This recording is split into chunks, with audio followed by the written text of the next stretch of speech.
But happy Mother's Day to all of the moms here. Happy Mother's Day to my mother. And happy Mother's Day to my dear wife, who's given me 3 great kids. But happy Mother's Day to all of you. Mother's Day has been an annual holiday since 1914. The history of Mother's Day is rather fascinating. It was born well before that, however. In fact, it really began pre-Civil War. There was a lady by the name of Anne Reeves Jarvis. She lived in West Virginia, and she was evidently very passionate about motherhood, and she began what was called Mother's Day work clubs. They were started to help women in the community. I understand that she taught them how to be better mothers, how to properly care for their children. And what these clubs later became post-Civil War was essentially a unifying opportunity where she brought former Confederate soldiers, former Union soldiers together, and she essentially used these mothers' meetings, which turned into mothers' friendship days, to bring reconciliation to the community. You remember, of course, the nation was tore apart right down the middle. So this woman was passionate about mothers, and she used mothers essentially to help do a lot of good here in our torn country. Well, she would die in 1905. And upon her death, her daughter, Anna Jarvis, she wanted to honor her mother, and she decided to come up with the idea of Mother's Day, as it would honor her mom and the work she put into mothers, but it also would honor all the sacrifices that mothers make for their children. And 3 years after that death, Anna organized the first official Mother's Day celebration. It was in a Methodist church down in West Virginia. And after that successful day, she, who remained unmarried and childless her entire life, was determined to see that holiday added to the national calendar. And so she went on this massive campaign. She wrote letters to newspapers. She wrote letters to politicians, trying to get them to adopt a special day honoring motherhood. And in just a few years, many states, many towns, many churches implemented that, and they adopted an annual day honoring mothers. And so in 1914, it made its way to our president, President Woodrow Wilson, and he then signed a measure officially establishing the second Sunday in May as our Mother's Day. And it's a great holiday that honors mothers, but today I want to do something a little bit different. Knowing that the woman who essentially birthed the holiday for us was both unmarried and childless her entire life, I would like to honor women today, regardless of your motherhood status. I felt Fran did an excellent job summarizing what our approach should be on this day. Because Mother's Day is a great day for many people. For some day, it's a sad day for different reasons. But on this day, I want to honor women, if you'd allow me to do that. If you're visiting, by the way, come back next week. We've been going through the parables, and I hope you'll get a blessing from that. But today, we're going to focus on ladies. Women, regardless of whether or not they have children, whether today you have children or not, women are synonymous with mothering. Women are synonymous with mothering by birth, but also by nature. God has designed women very differently than men. Obviously, God has designed women to look very differently than men, but God has wired women to think very differently than men think. God has desired women to desire very differently than men, to behave very differently than men. God has designed women to instinctively mother. And he's done this for the good of humanity. He's done this to bring good to our world. And we're going to see this God-given inclination in one of Scripture's greatest stories, where one of Scripture's greatest characters would be the beneficiary of that. So given the origin of today's national holiday, and given the childless life of the visionary behind the holiday, I would invite you to join me in honoring women as God's incredible creation. In Exodus chapter 2, at this point in our biblical history, the nation of Israel, the Jewish people, they had been now in Egypt for 4 centuries, nearly 4 centuries, I should say. And the relationship that once was really sound between Israel and the Egyptians had become very difficult. If you recall, Abraham birthed Isaac, Isaac birthed Jacob, Jacob birthed Joseph. Well, Joseph was sold into slavery by his brothers, and that slave trade took him into Egypt, where he would eventually be enslaved as a servant. He would be falsely accused. He'd end up in prison. But through God's providence, God would bring him out of prison and make him the prime minister of Egypt, where he would save corn during prosperous years, foreseeing by divine inspiration a famine. And during that famine, God led the Jewish people, Joseph's family, back into Egypt, where Joseph would sustain his entire family. They would then call that home, and they had a very good relationship with the Egyptians. But as time went by, as Joseph died, as the Pharaoh died, the Egyptians looked at Israel as a threat, because they were multiplying, they were growing in numbers, and the Pharaoh, the king of Egypt, said, whoa, these people who are strangers in our land, as they grow in strength, as they grow in numbers, they will take over our country. In fact, it looked like the Egyptians were close to, if not, a minority when it came to the population at one point. So Pharaoh makes a law, and he tells all the Hebrew midwives that whenever a male Jewish boy is born, they're to kill that baby. It was state-sanctioned abortion of any males, essentially, murder of any male Jewish kids. Well, the Hebrew midwives feared God. They wouldn't do that. And so Pharaoh put now the responsibility on the Jewish mothers. And he got specific. He said, any Jewish boy that's born, you're going to cast them into the river, which implies immediate death by drowning. And if for some reason Michael Phelps came out of a Jewish woman's womb, the crocodile would get that baby boy. So it was death, imminent death. And it doesn't say this in the scripture, but historians believe that Pharaoh not only made this law to reduce the Jewish population, but they believe he made this law to increase Egyptian fertility. The Nile River was the sacred river of Egypt. They were pagans, and so they worshiped pagan gods. And this river had some spiritual value to it in the Egyptians' mind. So by sacrificing babies to the river, which is what pagans do, they sacrifice babies to fire, to water, to volcanoes, whatever. But by sacrificing babies to this river, Pharaoh thought maybe fertility within Egyptian society would increase. A flawed idea, obviously, nonetheless, very mischievous and dark. We're going to read but 10 verses this morning, but we're only going to start with 1.5, and we'll work our way through 10 verses. Verse number 1. And there went a man out of the house of Levi, and took to wife a daughter of Levi. Her name would be Jochebed, according to Exodus chapter 6. And in verse number 2, the Bible simply says, and the woman conceived.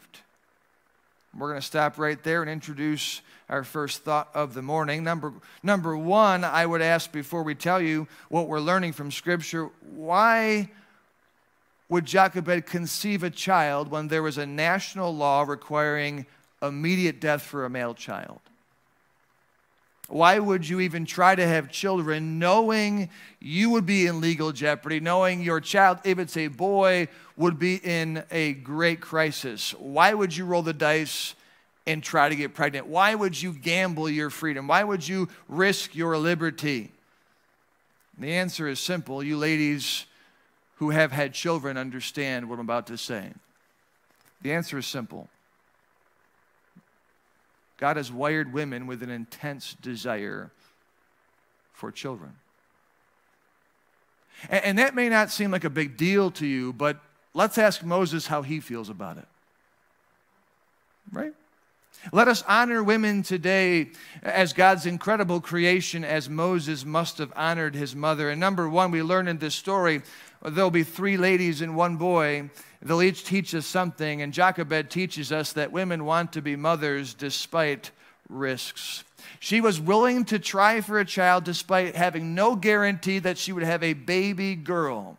She was willing to have children despite not being able to guarantee that if she had a boy, that he wouldn't get caught and eventually killed, which is a massive risk. To have a baby, knowing that baby may be taken from you and potentially or guaranteed killed.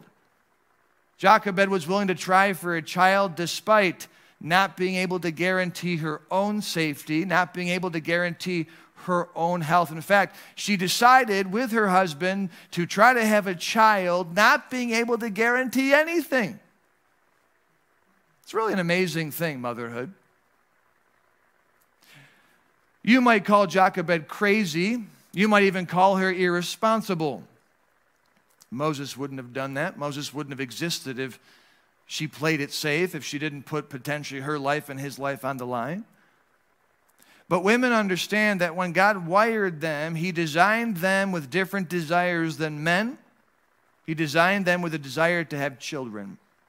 And I understand in a world of 7 billion people, there are exceptions. And you might be sitting there this morning as a woman saying, not me, Pastor. I don't want children for these reasons. And you might be the exception, and that's fine. In a world of 7 billion people, there'll be lots of exceptions where a woman says, I don't want kids for this or that or the other reason. That's fine. No one here is faulting you this morning for that. But as a general rule, and yes, I will speak in generalizations this morning. As a general rule, women have a desire to have children, and they're willing to throw all of the risks out the window. It's incredible. We are fairly advanced, I feel, in our world compared to many, many hundreds of years ago. And just in 2000, the annual rate of women dying having children was 500,000 people in this world. Now, I realize that statistic is very low when you factor in the billions of people that live. Except you have to reduce it to the millions of people, maybe billions, who have children. Nonetheless, in this world, as of just 20 years ago, there were, on average, 500,000 funerals for mothers who simply desired to have children. Now, that number is decreasing as healthcare extends to developing nations, but it's interesting to me, here in the U.S., I feel like we have a great country, yet maternal death rates are rising, even today in 2021. My own wife would have died giving birth to our 3rd child had she not been able to get emergency surgery just 14 years ago. Now imagine in sub-Saharan Africa. Imagine in the depths of the Amazon jungles. Imagine in India or other countries in the rural villages, perhaps in Asia, where healthcare is not as available, and you are aware of people who die giving birth, and yet you say, I want to have children. It's a tremendous risk that rarely is discussed, rarely is considered. When a woman says to her husband, let's have kids, there is very rarely a conversation about what could happen. And here in our own small church, over the past 20 years, we've seen our fair share of problems when it comes to having children. Childbirth is dangerous business. In fact, the Bible, as great as it is, it tells us about eternity, heaven and hell, all the virtues and vices. It takes time to tell us of 2 people who died giving birth. Phinehas' wife and Rachel. Interestingly enough, Rachel was the one who was desperate for kids. Remember that story we went through just a few weeks ago? Never thought she would die giving birth to her 2nd child. I want kids so bad. Yeah, but you might die. I don't care about death. I want to have children. That's the heart of a mother. Having children in many cases harms a woman's body. Having children in many cases changes a woman's body. I suppose we could spend all morning if mothers would come up to the platform and share their story about how wonderful pregnancy was and how wonderful childbirth was and how their body has been made stronger and better and everything works easier now. No, they found that those little monsters suck out nutrients and take away bone density and make everything harder to work. And yet mothers, after having a few children and knowing the abuse that their bodies go through to have kids, will say, I'll sign up again. It's often I ask couples, back when we used to be able to visit them in the hospital, pre-chaos here. But I would go to hospitals. My wife and I would visit the mother and the father and the new baby, and it's a wonderful time. But I understand, I'm not a fool. I understand how painful that process was for that mom just by hearing stories. And I always ask in the maternity ward how many more kids she wants. Because a lot of ladies have this idea, I want 8, I want 165, I want to keep going. And so I'll ask, how did it go? I said, so do we still want 26? And in the birthing room, they're like, no more. But they get 1 week away, 2 weeks away, 1 year away, and it's, sign me up again. They'll go through it all over again. Let me tell you, men wouldn't do that. we don't want to even think about going through that pain. Women, you're special. You're special. God designed and wired you in a great way. And I, like Moses, I'm glad that God designed my mother with a desire to have children despite those risks. I wouldn't be here if I had a mom who said, ooh, I might lose something I enjoy in my health. I might lose my life even, or I might lose some type of freedom or liberty, or I might go through pain. No, I had a mom who was courageous enough to face those risks and still decide to birth me into this world. So ladies, we honor you this morning. Mothers, we honor you for facing tremendous uncertainty, tremendous unknown risks, and bring us into this world. We thank you for not letting the chance of death stop you from having us. We thank you for not letting the chance of serious illness or severe complications or unbearable pain stop you from bringing us into the world. We thank you for not letting the fear of an intrusive government, or perhaps even worse, an intrusive set of in-laws stop you from having us and bringing us into this world. We thank you for not letting the fear of imperfect children stop you from going through the 9 months of difficult days to bring us into the world with tremendous pain. Jochebed teaches us something else about moms, in particular about women. Because a woman is willing to look past all of the risks associated with giving birth, that perspective, to look beyond the risks and see the reward, is why a mom has the ability to look beyond all the flaws and see our goodness. Look at verse number 2 again. And the woman, Jochebed, conceived, and she bare a son, meaning she birthed a son into this world. And when she saw him that he was a goodly child, she hid him 3 months. Jochebed saw the best in Moses. Mothers have a way of seeing past the risks in having children, and so when they finally have that child, after 9 months of carrying that child and perhaps 29 hours of birthing that child, she sees that child as a goodly child. Don't read this passage and assume that Moses was the next Jewish Fabio, that everything was proportionate, that he was a beautiful child, that he was a perfect child. No, what mom saw in him is not what everybody else sees. A mother can have a child with 2 noses and say, just look at him. Isn't he? And the father's like, he's as ugly as it gets. He's got 2 noses. Oh, no, look at how beautiful from this angle. Look at the second nose, how it's just so proportionate. You know? Women just cannot look objectively at their child because they have this perspective given to them of God. And aren't you glad for that? I mean, it's bad enough that moms and dads trying to raise children find the flaws to refine, perfect, to raise us. Could you imagine if moms only saw the truth about their children? You would grow up thinking, I can't please anybody. Because there's lots of bad things about all of us growing up. Moms have this way, especially if moms have a son. Ladies, I don't know if you know this, but you were not raised the way your brothers were or the way we were. Moms see the best in boys. It's incredible. Like, you know, this kid could be an absolute sluggard. And the father says, this kid's lazy. And the mom, oh, no, he worked very hard to reach for the remote. You know, he had to set that spoon on the counter. I mean, that took a lot of energy. Leave him alone. Moms just see the best in their kids. They defend them. Ladies, we joke about it, but we honor you. Moms, thank you for seeing the best in us. It is a rare family where the father sees the best in his kids and the mom doesn't. Very rare. Now, the mom can be harder than the father, but moms always see the best in her children. And so we honor you, moms, for seeing the best in us when everyone else sees the worst in us. And we thank you for not giving up on us. Verse number 3. Exodus chapter 2, and when she, Jochebed, could not longer hide him, she took for him an ark of bulrushes and daubed it with slime and with pitch and put the child therein, and she laid it in the flags by the river's brink. And verse number 4, and his sister Miriam, doesn't say that in the passage, but that's her name, stood afar off to wit or to know what would be done to him. I hope I can say this, Pastor Nugents. I didn't get permission, but Pastor Nugents was my mentor, is my mentor. He pastored me and shepherded me and trained me, and so I spent a lot of time with him. And one of the phrases that I feel will live on in infamy in my mind with Pastor Nugents was he would often say, "Tell me, because I have the curiosity of 10 women." And as a young man, I thought, what does that mean? Curiosity of 10 women. And as I grew up, I realized women are very curious.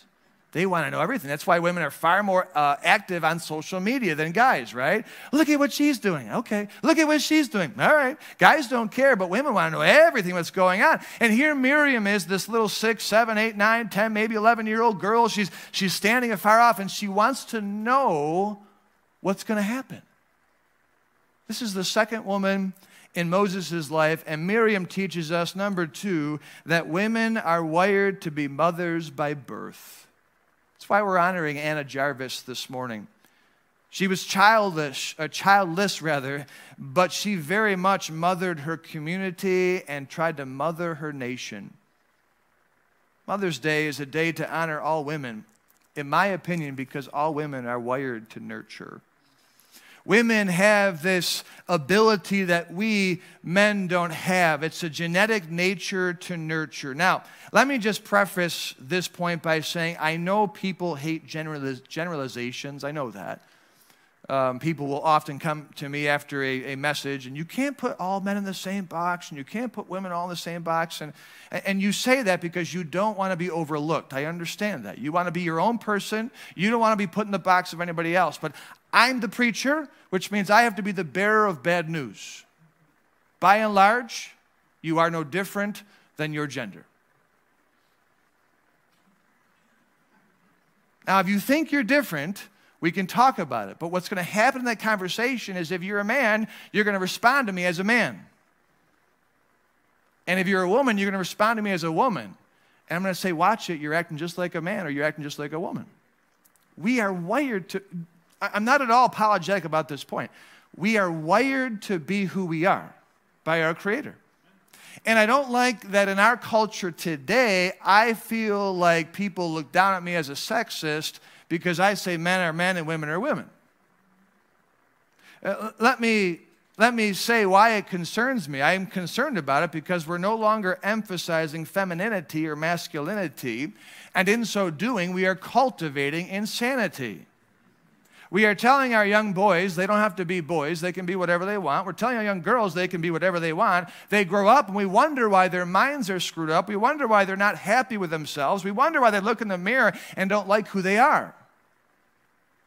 You're asking a dog to act like a cat or a cat to act like a dog, and you wonder why they're just not happy doing that, right? Now, if I believe in the Bible, I have to believe in creation. And if I believe in creation, I have to believe in that 6th day of creation. If I believe in the 6th day of creation, God made them male and female. It does not say God made them people with a choice to choose who they want to be. And I don't think it's mean and crude at all to emphasize that. In fact, I feel like I'm giving people the way out of their misery, the way out of their discontentment. When a man embraces his manhood, and as a young boy embraces his manhood, now by that I don't mean the flaws of manhood. I mean his manhood, he will find himself feeling good being a man. Young men love to sweat. So give a young man a chance to sweat and he'll feel good about that. And he'll feed that sweat. You say, what's that? A man is wired to work. A woman feed a nurturing type of atmosphere. Give her relationships and she just feels so good fixing people and fixing things and nurturing, and she'll feel good about herself and she'll pursue that. And you'll find out that they'll both be successful in life if they do what God has wired them to do. What we're doing is resisting it. You say, why are people doing that, preacher? Because our world and our nation is fundamentally opposed to God. God could say, drink water, and people would say, don't tell me what to do, I'll drink what I want. And they'll go get a glass of dirt and start putting it down their throat and complain about the dirt. We're resisting God. It solves so many of our problems in life when we appreciate who we are. and a society that tells people to be what they want is creating a perpetually discontented society. I'm almost shocked as to how much confusion there is in 2021 when it comes to the most basic, the most obvious truth about our species. A man and a woman could not be any closer alike, and yet we're trying to make them the same. We had a congresswoman from Missouri just this past week refer to women as, quote, birthing people, end of quote. You say, why did she do that? Well, she was actually addressing a hearing, trying to raise awareness. Get this now, based on what we're talking about this morning. She was trying to raise awareness to the high maternal death rates among black women. But in referring to those childbearing people, she didn't dare say women, because there are some men out there who want to be women so that they can't give birth. And we don't want to offend a man who thinks he's a woman because he can't give birth, and he'll be sad about that. This is the world we're living in. And so I get up behind the pulpit and say, bless God, men are men, women are women. And people get all worked up, like, you can't say that. If I can't say that, then I can't say anything else that will help you. If you steal from me the opportunity to say God made us men and women, then we're in big trouble. I will not forfeit the greatest foundation of wisdom I have from Scripture to help you in your relationships and to help you in your life. I just won't. And so if you want to call me sexist for saying that, that's fine. Here's the irony of it, though. These people in Washington, these people in Hollywood, these people in businesses, they tell me and they tell you, you can't talk about men or women anymore. You can't refer to him or her anymore. But you know what they're doing behind closed doors every year? They are researching and studying you. And they're determining that, men vote a certain way and women vote a certain way. So let's develop a strategy and let's tailor to women to get their vote. Or let's tailor to men to get their vote. Whoa, you can't do that. And companies, they market based on research. And they develop a marketing scam or scheme based on research. Women like it when you say this. Men like it when you say this. Women like it when you show a picture of this. Men like it when you show a picture of that. You see, behind closed doors, they know the Bible couldn't be more true. They understand that men generally vote a certain way. Women tend to vote a certain way. Men tend to buy a certain way. Women tend to buy a certain way. We are wired to be different. We are wired to go the way of our gender, period. And frankly, that's a good thing.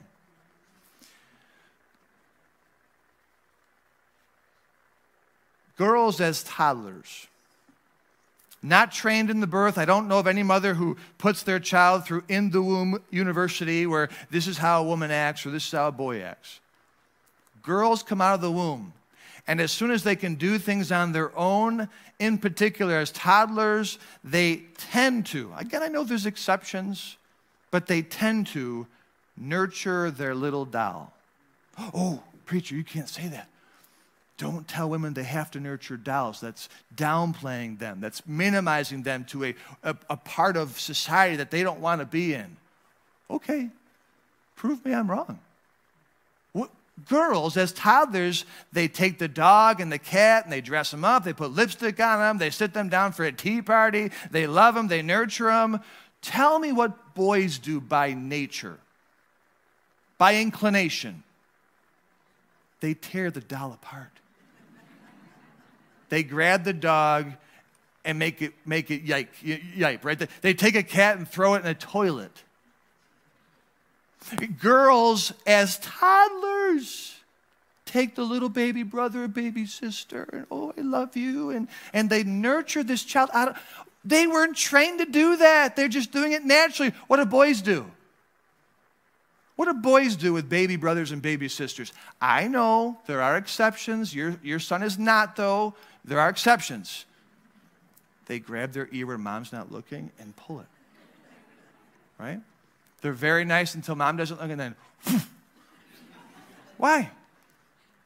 Boys aren't nurturers. We're workers. We're breakers. We're competitors. One of the worst things that's happening to our country is we are telling boys, don't be boys. And to girls, don't be girls. You can be whatever you want. Everybody gets a trophy. You don't have to go here. You don't have to go there. Let's all be the same. We're equal. Well, we're equal in value. We're equal in importance, but we're not equal. I can't give birth to a child and thank God for it. I can't do the things a mom does. We don't need to go down that road. You all understand that. Evidently, no one else does. What I'm saying this morning is women are wired to mother by birth. You see, Moses had a birth mother, and he also had a sister mother. And as annoying as that is for brothers, don't you think Moses was sure happy that Miriam was his sister mother in that moment? You see, Jochebed put baby Moses in the ark, laid him there in the flags, and she had to go away before she was arrested. But oh, little Miriam, she wouldn't be arrested. She wasn't the mother, and so she stood there watching. What was she watching for? Curiosities? Instagram posts? No, she's watching because she's protecting her baby brother. She's ready to nurture him. Oh, Moses would have been happy, surely. You know, Jochebed, she may have saw the best for Moses, but Miriam, she did the best for Moses. Miriam wasn't just curious for the sake of being curious. She was going to help him. Verse number 5, read with me. And the daughter of Pharaoh came down to wash herself at the river. And her maidens walked along by the river's side. And when she saw the ark among the flags, she sent her maid to fetch it. And when she had opened it, she saw the child, and behold, the babe wept. And she had compassion on him and said, this is one of the Hebrews' children. Verse 7. Then said his sister, Miriam, to Pharaoh's daughter, shall I go and call to thee a nurse of the Hebrew women? Like she was ready to roll. What for? That she may nurse the child for thee. And Pharaoh's daughter said, that's a great idea. I didn't even think about that. Go. And the maid went and called who? Jochebed, Moses' mom. This gets great. Verse number 9. And Pharaoh's daughter said unto her, take this child away, nurse it for me, and I will give thee thy wages. This is the Egyptian stimulus. This is sit at home, do what you want to do, and we'll pay you for it. And the woman took the child, and she nursed it. Man, does it get any better? Mom brings the baby into the world, takes the risks of bringing the baby into the world, does what she can, but eventually has to put that baby in the ark, trusting God to take care of Moses. And Miriam takes over and says, I got this, Mom. Instinctively, I'll watch for the baby. I'll see who picks the baby up, and I'll try to get that person, because they knew, they put it right by Pharaoh's. The idea is Moses' ark just made its way right in front of Pharaoh's house. It's not at all what happened. They put it intentionally there in the flags. So Miriam knew that an Egyptian woman would come, and if that Egyptian woman didn't kill Moses, she was ready to say, oh, you need some milk. I know a nurse that can take care of this baby for you. No names mentioned. This will be anonymous, and you'll want to pay her for her services nonetheless. She brought her baby brother home to her mama. You understand, this is one brave little girl. She was speaking to the Pharaoh, the Egyptian king's daughter. This woman was clearly Egyptian, clearly wealthy. Clearly it was somebody in royalty. As she was speaking to the daughter of the man who ordered her brother's death. Ladies, we honor you. We honor you for seeing the best in us, and we honor you for doing the best for us. I have to tell you, I have counsel that I would call in futility to premarital couples. When I'm counseling a young man and a young woman before they get married, I always address the lady at some point, and I said, here's what you're going to do. Don't mother your husband. I tell all the young ladies this. I think I told Grace this. I said, don't mother your husband. He's already got one mom. He does not need two. But you see, I know as I'm saying that it means nothing to that woman. Because she says, well, of course they wouldn't do that. But on day one, you're going to iron that, right? On day 2, a little more deodorant, boy. On day 3, you are going to pick up after yourself, right? And for the rest of his life, he has a biological mom, and he has a married mom. And we joke about it, and it causes marital strife. I will tell you, ladies, we hate it.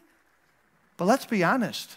Moses was glad he had a sister mother to help him when his mom wasn't there.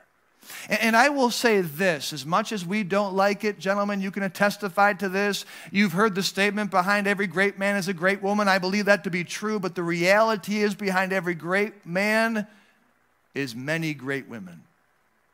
Because a mom does tremendous good for a young boy, and eventually sisters come in and they help that boy, and then he gets married, and that boy now has sister moms, a mom, a married mom, and then he has his own daughters, and now they're helping. I mean, I've got daughters that look at me like, dude, you're so out of touch with fashion. I'm like, I don't need your help, girl. Like, I also don't care what people think, but they're like, Dad, you got to fix that. What do they do? I didn't ask for their help. I didn't solicit them at all. I didn't say, hey, daughters, wife, mom, sister, come help me. I can't dress myself. It's instinctive. It's a part of their nature. And we joke about it. And I tell my wife at times, like, I got a mom. I'm good. I don't need one. And we go through this. But the reality is women make men better, period. If I wasn't married, I'd be a disaster.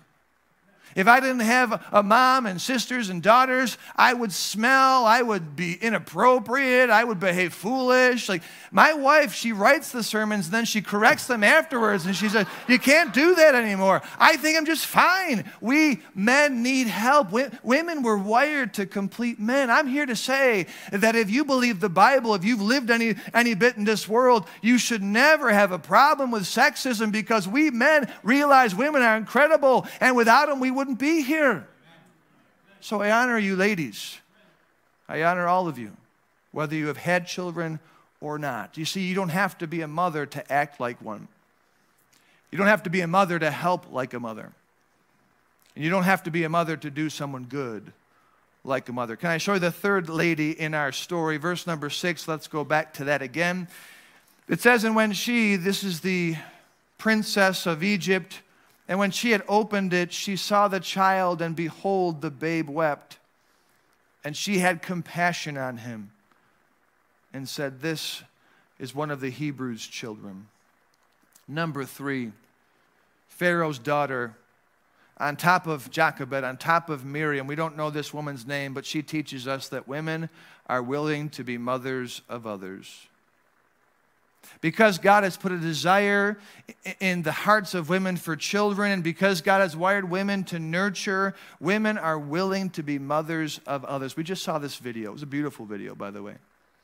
This 21-year-old woman decides that she's willing to take in I forget how old this young lady was, 11, 12.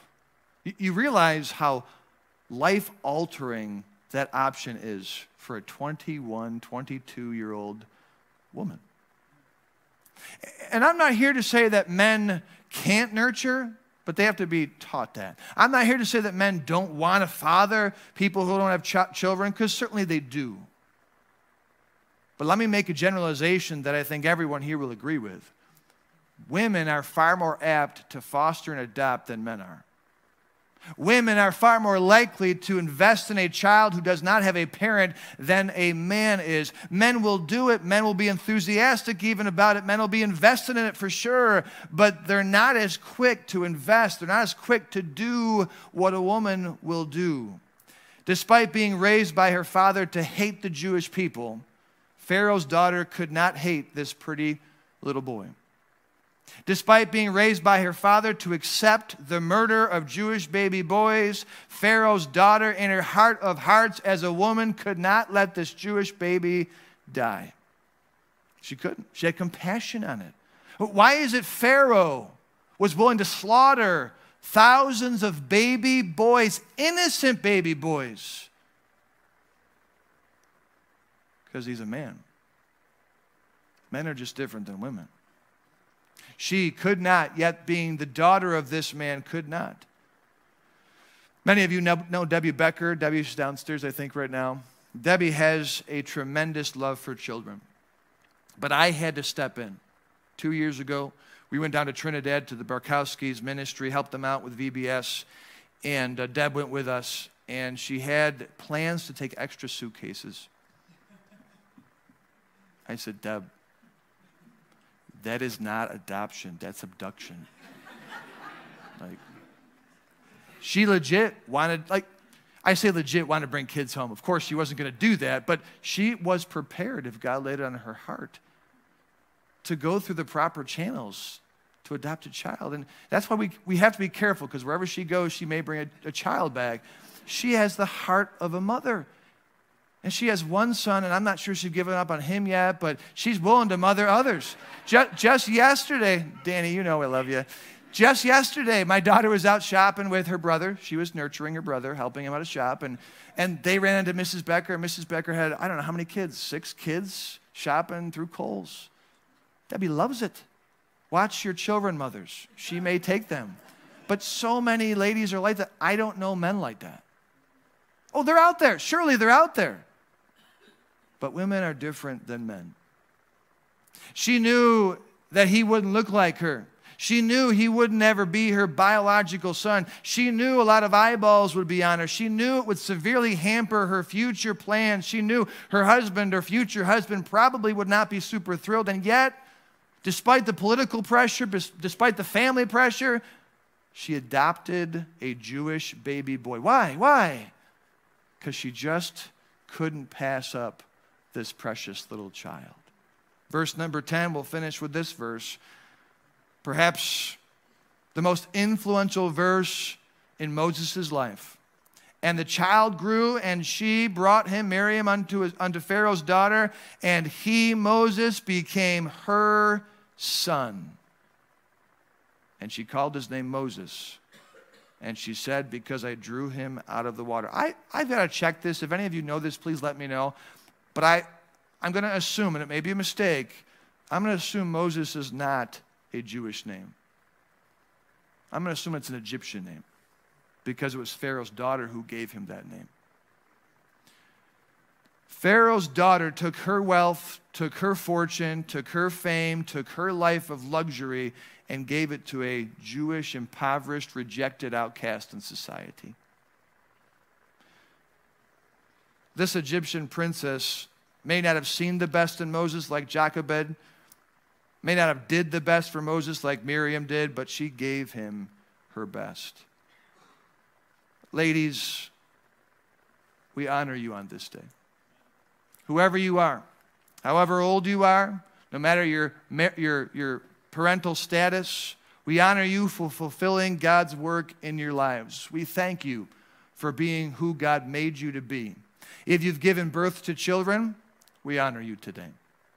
If you've helped motherless children, we thank you today. If you've been a mother to someone who doesn't have a mother, if you've helped other mothers mother their children, whoever you are, we thank you. In conclusion, let me ask this question. What would Moses say if you said to Moses, who's your mom? If he were here, Moses, tell us about your mom. He'd say, well, Jochebed brought me into this world, and she took tremendous risks to give birth to me and tremendous risks to care for me and nurse me those first 3 months. But Miriam, she was there for me when I had nobody. And eventually, my mom, the Egyptian princess, she took me in. She didn't have to, but she raised me. So who are you honoring, Moses? What woman is your mother? Who are you honoring on Mother's Day? Who are you giving the flower to, the hug to, the candy to? Who is it? All three, I guess. You see, we go through life and we focus sometimes on just one. But if we were all honest today, especially men, we would realize that God has used a plurality of women to work His will in our lives and to make us who we are. You understand, without any one of these women, God's plan is undone. He needed 3 women to bring Moses into the world, who would be used to be the greatest Jewish man in their history. He would be the one that would take the signs to Egypt, withstand Pharaoh, and deliver the Israelites from out of Egypt. He would be the one that would go up to Mount Sinai for 40 days and 40 nights and see God and hear and receive the law from God and give the Jewish people their structure for society forever. Moses is the story of one baby and 3 women.